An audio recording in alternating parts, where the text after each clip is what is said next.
Thank you. Thank you so much.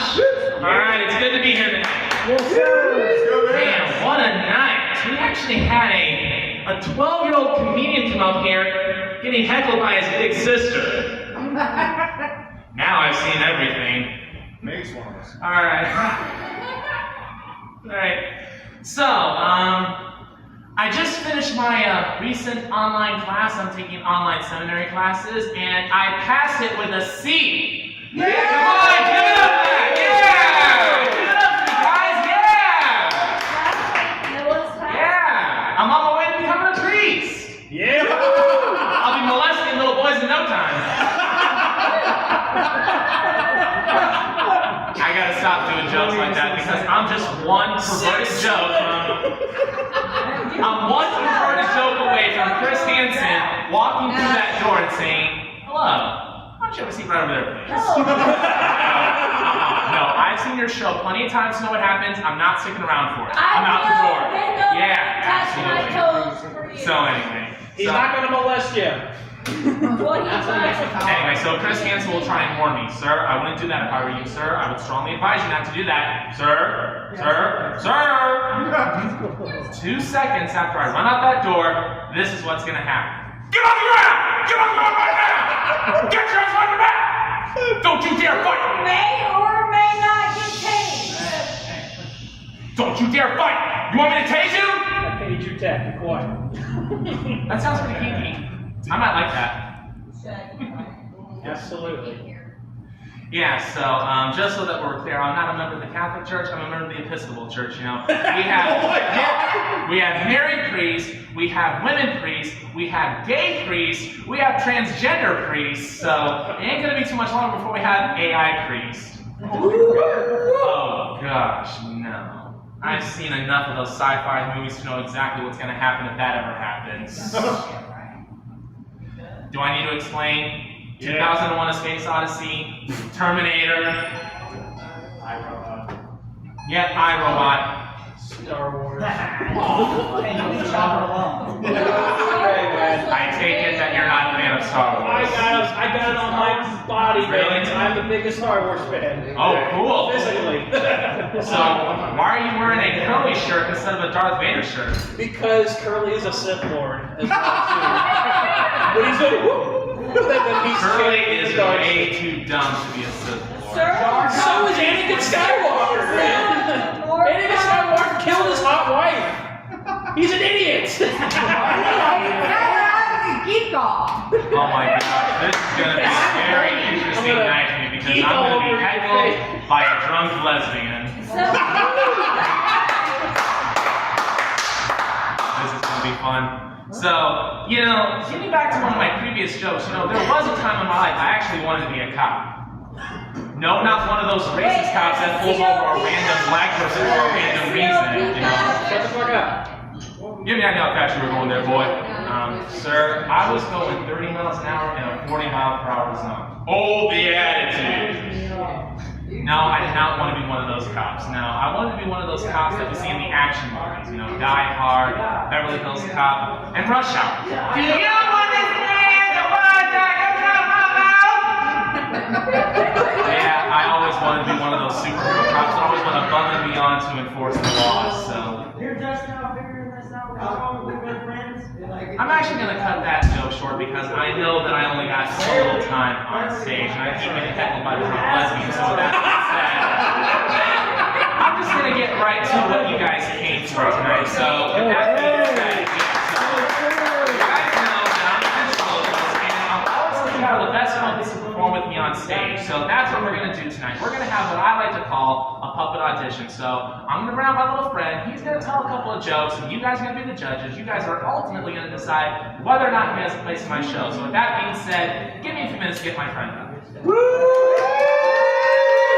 Get up there, Joshy. Oh my god. Get up there, Joshy. Stick that companion deeper. Alright, so this is my friend John Meacham, and he is the canon historian of the Washington National Cathedral, which is in Washington, D.C. No, duh. Yeah, and he wants to be a comedian, so as I said before, he's going to tell some jokes. You guys are going to be the judges. You guys are going to decide whether or not he has a place in my future shows. So with that being said, are you ready, John? You betcha. All right, the floor is all yours. Why couldn't the 9-year-old see the pirate movie? It was rated R. What did the vampire and the snowman name their third child? What? Frostbite.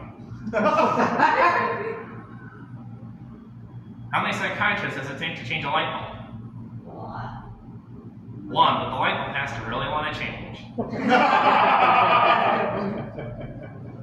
How many feminists does it take to change a light bulb?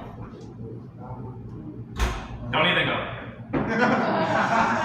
Happy life means happy life. Right, Josh? I want to know. Why was our first president always so clean? Why? Because it was always Washington.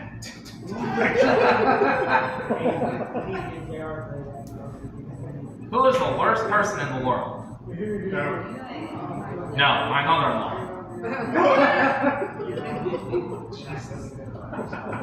What's another name for a very weird guy? No, Vance Dykes. Come on. Well, I think this audition is over with. What do you guys think? I think it's unanimous. You're a part of my show now. Thank you. Thank you very much. Alright, this is where my set would usually end, but I still have a few more minutes. So with that being said, I'm actually going to go back to one of the jokes that I was talking about. So here's how I always envisioned my career as a cop would be. You know, I would go out there and I would enforce the laws, going against the standards of the standard procedures of the department. In legal terms, that's called insubordination. And yeah.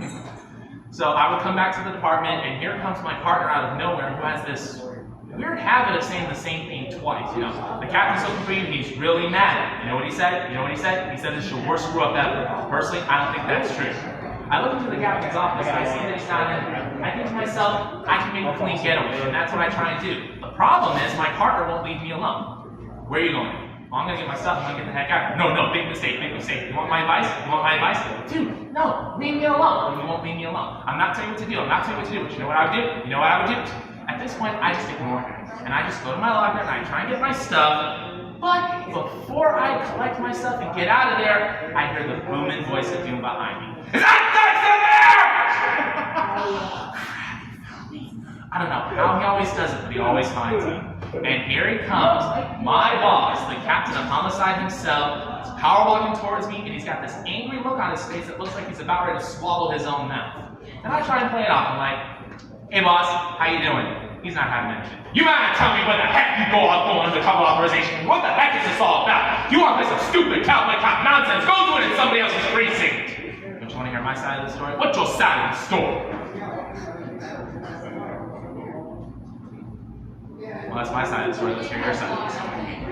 I'm not taking all this crap. You know, this little stunt of yours is going to cost the city. I don't think cost is the issue here, sir. I think the issue should be my blatant and disregard for proper procedure. You got that right, wise guy! The man called the chief called the deputy chief, and the deputy chief just beat the crap out of me. You see how I'm all black, don't you? Is that a rhetorical question? In case you guys didn't get that, my boss in this movie is supposed to be a black man. Anyway, back to the movie. Where the heck did you get a truckload of cigarettes from anyway? Let me talk that. You caught that bus went down last week. That truck's supposed to be in the darn town. At this point, I realize I'm not getting anywhere with boss, so I figured the best thing I can do is just admit that I was wrong, throw myself at his mercy, and just hope for the best. Look, boss, look, I thought I was doing the right thing, but obviously I was wrong, okay? And I'm really sorry. And he sighs as he says, no more deception, Stan. You're a good guy. You got great potential, but you don't know it. I'm tired of taking the beat. One more time, get out of the street. You understand me, son? Yes, sir, I understand. And at this point, I feel like everything's done and over with. I'm not in trouble anymore. It's all water under the bridge. But I can't help myself. I have to say it. Hey, boss. I just want to say that I think that black is beautiful. Really, I do. I mean, that's why Scary Spice is my favorite spice. Don't mess with me, Vance. Not now. Go on. Go home. Yes, sir. And that's how I always envisioned my career as a cop how it would go, you know what I mean? But, you know, things happen, and I gave up on my dreams of being a cop. And I know you guys are saying, what happened, Vance? And this is where I really wish that my comedian friend from Daytona Beach was here in any class, because he would get a kick out of what I'm about to say next. So anyway, what happened, Vance? Well, there was this girl. And I think you guys can figure out exactly what happens from here. So with that being said, my time is up, and you guys can my dear friend, John Meacham. Thank you so much. Have a good night.